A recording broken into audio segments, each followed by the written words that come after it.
Yo tout le monde, c'est Enzo Derrick, on se retrouve aujourd'hui pour une nouvelle vidéo portrait. J'ai ultra kiffé faire la vidéo de The Weeknd et vous avez été beaucoup à kiffer, donc je me suis dit pourquoi pas en faire une deuxième. Et aujourd'hui on va parler d'une autre de mes idoles, on va parler d'une légende du basket, on va parler de Allen Iverson. Aujourd'hui tout le monde s'accorde à dire que Iverson est une légende du sport et du basketball, mais pourquoi? Comment a-t-il bâti sa légende et en quoi a-t-il changé le basket à tout jamais? Aujourd'hui, vous allez tout savoir. La vie d'Allen Iverson commence déjà de façon assez spéciale. Il va naître dans un cadre très particulier. C'est le 7 juin 1975 qui va voir le jour à Hampton, en Virginie, sans son père, comme beaucoup, vous me direz, mais surtout avec une mère âgée de 15 ans. Donc forcément, ça va pas être facile du tout pour sa mère de ne serait-ce assumer son enfant, même si elle aime d'un amour inconditionnel. L'aide de ses grands-parents va être primordiale dans son éducation. Contexte très particulier donc, surtout sans son père, mais avec l'aide de ses grands-parents pour aider sa mère à subvenir à ses besoins. Mais la pauvreté, le quartier aura raison du petit Allen Iverson. Sa relation avec le crime va intervenir très tôt dans sa vie. Dès l'âge de 13 ans, il va voir un ami de sa mère qui était sa figure paternelle se faire arrêter pour trafic de drogue. L'ami de sa mère qui était pour lui un exemple, donc trafiquant de drogue, qu'est-ce qu'il va faire sans lui? Se mettre dedans aussi. C'est de cette façon que dès la 4ème, il va se mettre à dealer de la drogue pour gagner de l'argent. Et c'est à cause de ça qu'il va rater sa 4ème pour cause d'absentéisme donc. Et sa mère va prendre la décision radicale de déménager, changer de quartier, donc changer de fréquentation et de lycée. Ce qui va changer sa vie et lui permettre d'accéder au lycée. Et c'est au lycée qu'il va sérieusement considérer le sport comme une sortie, comme une possibilité de vie. Il va jouer au basket et au football américain.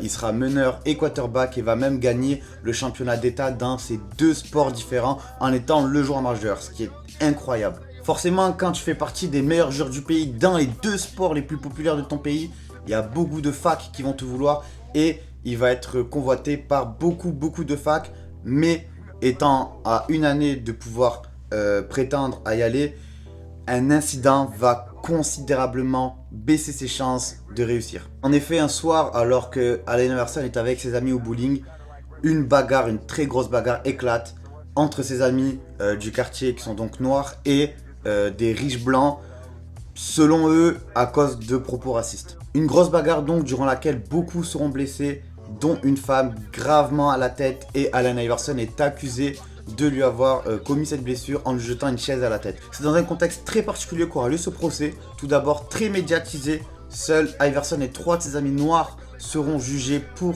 cette bagarre et aucun blanc. Et aussi une très grosse particularité qui fera beaucoup débat lors du procès. Iverson, 17 ans au moment des faits, sera jugé en tant qu'adulte et non pas en tant que jeune. La juge voulant faire de cette affaire un exemple pour calmer les ardeurs des jeunes voyous des environs, elle va infliger à Iverson de la prison ferme malgré son jeune âge.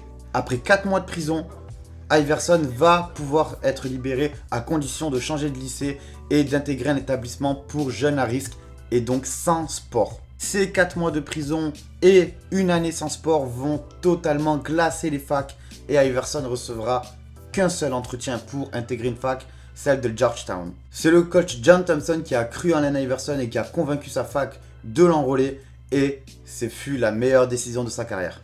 En 2 ans là-bas, Iverson deviendra le meilleur joueur de l'histoire des Hoyas. Autre exploit notable, malgré sa petite taille, 1m83, Iverson aura le prix du meilleur défenseur de la Big East Conference. Après une 2e année où il mènera son équipe en quart de finale du tournoi NCAA, il deviendra le plus petit first pick de la draft en termes de taille, avec donc 1m83 comme j'ai dit auparavant. Drafté par les Sixers, il fera une des années rookies les plus légendaires de l'histoire. Même s'il n'obtiendra que 22 victoires, il comptabilisera 23 points par match, 7 assists et 2 steals par match. Mais c'est surtout lors de cette première saison où il va affronter son idole à lui, son exemple, Michael Jordan, et qui va même réaliser l'une des actions les plus légendaires de sa carrière, ce fameux cross.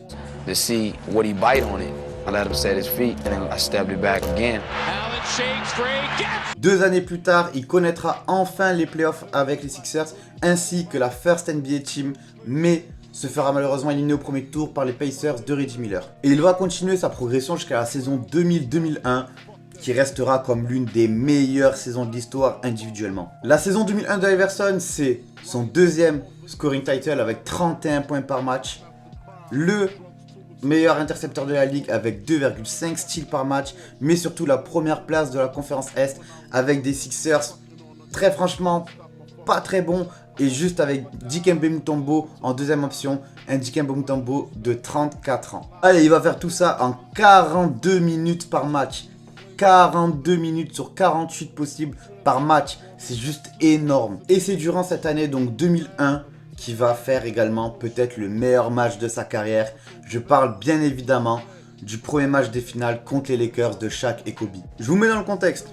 Première finale pour les Sixers depuis 1983, au Staples Center, contre peut-être une des meilleures équipes de l'histoire, avec un Shaq Prime et un Kobe en pleine montée en puissance. Mais ce soir-là, Iverson va s'imposer comme l'un des meilleurs joueurs du monde.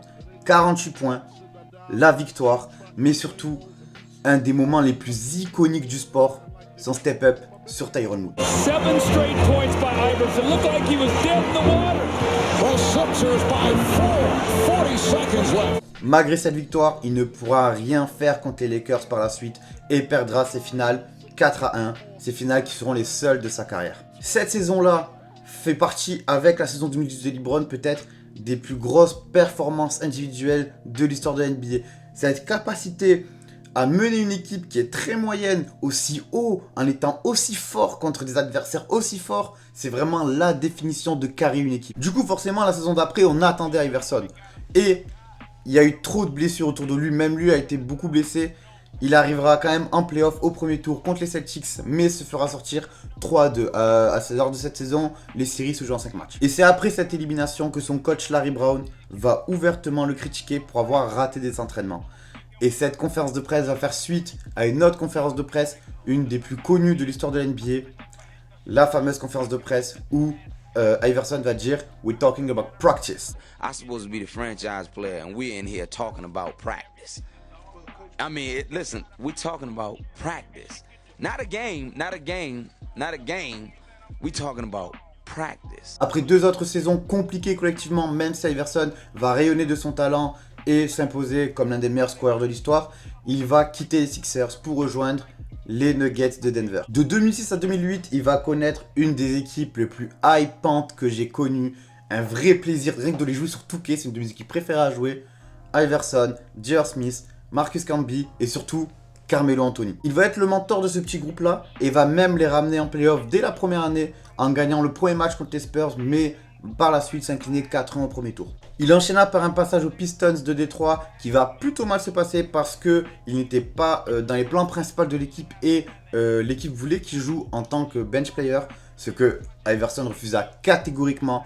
Il alla même jusqu'à déclarer qu'il préfère prendre sa retraite qu'être benché. La saison d'après, en 2009, il s'engagea donc avec les Grizzlies en tant que free agent, avec lesquels il ne va jouer que 3 petits matchs, puis il partira pour les mêmes raisons, parce qu'il ne voulait pas être un bench player. À la suite, il s'engagera avec les Sixers pour un retour et connaîtra une standing ovation mémorable. Il terminera sa carrière NBA en 2010, le 20 février, face à Derrick Rose. Très symbolique comme match, genre de passage de flambeau entre 2 joueurs qui se ressemblent beaucoup. Il connaîtra un dernier contrat en Turquie avant de prendre officiellement sa retraite. Mais voilà, ça, sa carrière factuelle, tout le monde la connaît à peu près. Et ce n'est pas le but de cette vidéo de retracer point par point sa carrière. Ce que je veux montrer par cette vidéo, c'est toute l'influence qu'a eu Allen Iverson sur le monde du basket. Si on devrait résumer Iverson par quelques mots, ça serait simple, ça serait casser les codes. Tout d'abord sportivement, un meneur de 1m83 aussi fort, aussi dur en défense, à l'époque, c'était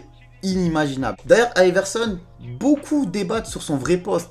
Est-ce que c'est un meneur? Est-ce que c'est un arrière? Moi, j'ai pour habitude de dire que c'est un meneur qui joue comme un arrière. Rendez-vous compte, 1m83, aussi petit et aussi dominant offensivement, c'était du jamais vu. Et ça, ses adversaires le savent très bien. En atteste cette déclaration de Kobe Bryant lui-même en 2017.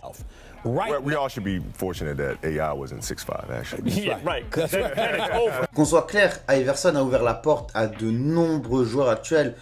Derrick Rose, comme je l'ai dit, mais surtout Russell Westbrook. Lui-même, Iverson a dit qu'il se voyait beaucoup en Russell Westbrook. Sans Iverson, sans cette domination qu'il a eue, peut-être nous n'aurons jamais eu la chance de voir des joueurs comme Derrick Rose, Russell Westbrook, même De'Aaron Fox, pouvoir avoir autant de crédit et autant de popularité auprès des GM. Deuxièmement, Iverson, c'est un joueur, c'est un homme qui a cassé les codes sociaux. Rien que par son histoire, un enfant de quartier pauvre, de famille très pauvre, d'une mère qu'il a eu très jeune, qui arrive comme ça à réussir dans sa vie, à intégrer la plus grosse ligue de basket du monde. Et cela même après toutes les épreuves qu'il a eues dans la vie, dont la prison. La prison à un très jeune âge, c'est inspirant pour des milliers d'enfants qui vivent les mêmes situations, qui sont dans le même cas. Et ça veut dire, même si vous venez de tout en bas, vous pouvez y arriver. Avec du travail, vous y arriverez. Et ça, c'est ultra inspirant. Mais Iverson, c'est surtout une image. C'est surtout une authenticité qu'on n'a jamais vue dans la NBA. Parce que soyons d'accord, le joueur qui a le plus influencé le monde, c'est Michael Jordan, incontestablement. Rien qu'avec la marque Jordan, il a mis la lumière sur le basket au niveau mondial. Mais celui qui a le plus influencé la ligue, juste la NBA, les joueurs, etc., c'est Allen Iverson, sans aucun débat. Avant Iverson, on ne voyait jamais de basketteurs avec des tatouages apparents, des basketteurs avec des tresses plaquées, des basketteurs qui arrivaient en match avec des jeans larges, avec des durags, voilà, avec le code de la rue. À l'arrivée d'Iverson, la ligue, elle a dû mettre en place des règles vestimentaires qui aujourd'hui d'ailleurs sont toujours en vigueur, mais juste plus respectées. Iverson, il est arrivé en durag, chaîne en or, vêtements larges, voilà, comme un rappeur. Et ça, la ligue, elle s'est dit, wow, toi, tu vas nous mettre beaucoup de monde à dos, parce qu'à l'époque, le rapport au racisme, c'était pas du tout le même. La ligue voulait des joueurs qui soient le plus lisses possible. Aucun code de la rue n'était accepté. Et Iverson, il a littéralement changé ça. Iverson, il a matrixé toute une génération. Il y a plein de blancs qui se faisaient les tresses plaquées parce qu'avec Iverson. Mais surtout un autre truc tout con. Le long sleeve que les basketteurs ils mettent sur le bras là, c'est Iverson qui l'a popularisé, les gars, ça a été le premier à le mettre. Et ouais, parce qu'un jour, il avait une contusion au cou, un truc comme ça. Il voulait aider à réparer ça, un peu cacher ça. Il a mis le long sleeve. Et depuis, et après, il s'est dit, vas-y, je vais le garder. Et les joueurs se sont dit, c'est stylé ça. Et si on le refaisait? Et depuis, tout le monde met un long sleeve. Ça dit, ouais, ça va être pour le shoot, mais même Ben Simmons qui a aucun shoot, il met un long sleeve. Et ça, le premier à faire ça, ça a été Iverson. Iverson, il a changé tous les codes éthiques et d'image de la ligue. Mais on se rend pas compte, nous, aujourd'hui, parce que c'est...